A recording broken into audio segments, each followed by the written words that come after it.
Hello and welcome to our final video from Viaduct Generation's SEO video series in collaboration with UK Black Tech. I'm Noemi, the head of marketing at Viaduct Generation, and I'm joined by Fabio Mbalo, our co-founder and CEO. So in this final episode, we're talking about working with an SEO agency and what you should be looking for.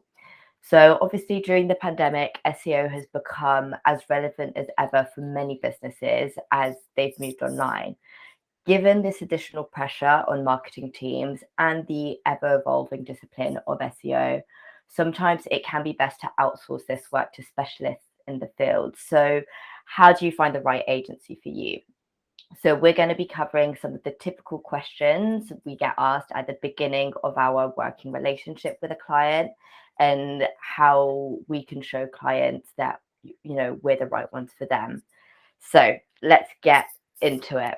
I think, Fabio, the place where we need to start is actually talking about the different disciplines within SEO. Yeah. As I know, sometimes people will get in touch and just say, I want SEO. And that doesn't necessarily mean much. So let's break down, first of all, the different types of SEO. So maybe you can give us, let's start with technical, as I know that's that's where you really specialize in, perhaps. So what is technical SEO? It's a big question.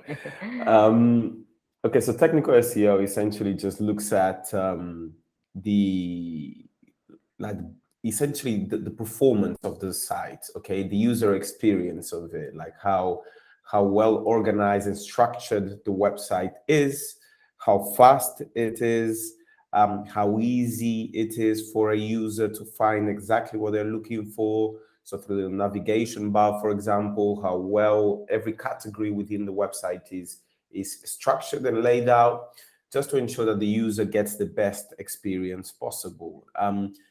Obviously, there's so much more that goes into it. When you're talking about technical SEO, there's always like a blurred line and a very, very thin line between web development and technical SEO.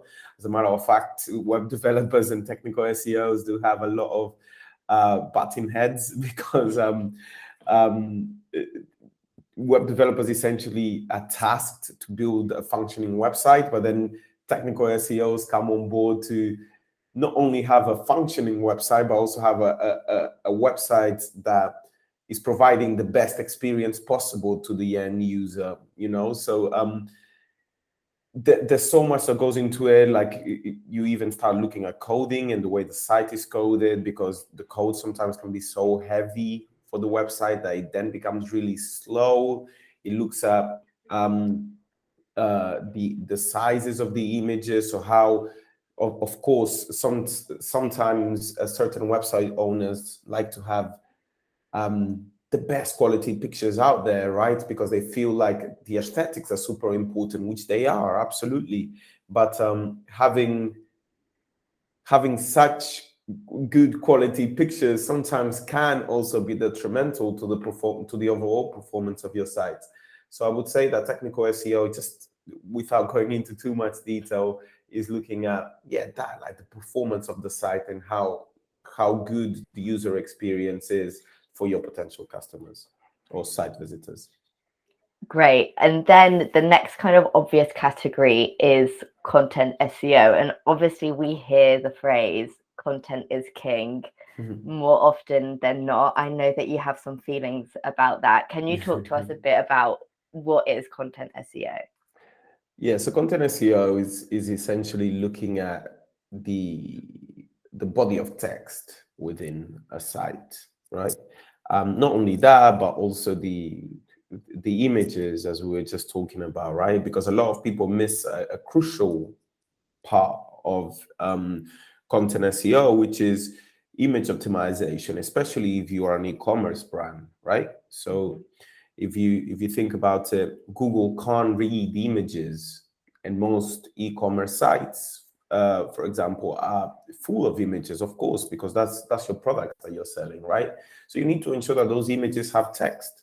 So that those images have a description behind them. They have that old text, So it's crucial that uh, these images, as I was saying, have that sort of description, just so Google know exactly what you're selling on that specific page. But also, of course, then you're looking at blogs, you're looking at infographics perhaps that you have, you're looking at little descriptions within every single one of your pages, so that not only the user knows what the page is all about, also also Google knows what the page is all about. And the reason why you were saying that at the beginning about content is king and me having something to say about it is because I always do say this. And if you can have, I always say this, but if you can have Shakespeare, if you want, writing content for you, but if your site doesn't have a good technical backend and a good technical foundation, that content is not going to be read by anyone, So it's very, very important that although content is king, because of course users are coming to the site and a lot of circumstances because they've typed something onto Google and then the results come up, and obviously if your site is answering whatever query the user typed onto Google, then you will show up, of course, but you will only show up if you have a good technical foundation, which is why nowadays I don't know if this is going to stick, but nowadays I like to call technical. I like to say that technical is king and content is prince. Yeah, I think my head of content will hate me for saying this, but I think that's the reality. So it's all about really finding that balance. And there are obviously other kind of disciplines that we find in SEO, digital PR also being one of those that kind of complements what's also happening from a technical and content perspective. So I think that kind of gives at least a very gentle overview of why people might be reaching out to SEO agencies in the first place and what you should be looking for in terms of the work that they can do with you. Then I think an important factor to talk about is perhaps like the stage of the company when they approach us or another agency in the first place, because we'll get some clients that already have an in-house team and those that maybe don't have one as much. And that obviously defines the relationship quite differently. For example, let's say we are working with an in-house team. What would that relationship typically look like? Maybe you can go through maybe the process that we go through in terms of onboarding, and then once we're kind of into the routine of things, what that would look like. So I actually love collaborating with in-house teams simply because we essentially just become an extension of the team. It's and in a lot of instances, I mean, I've worked in-house myself where I've then had an agency working for us, right? And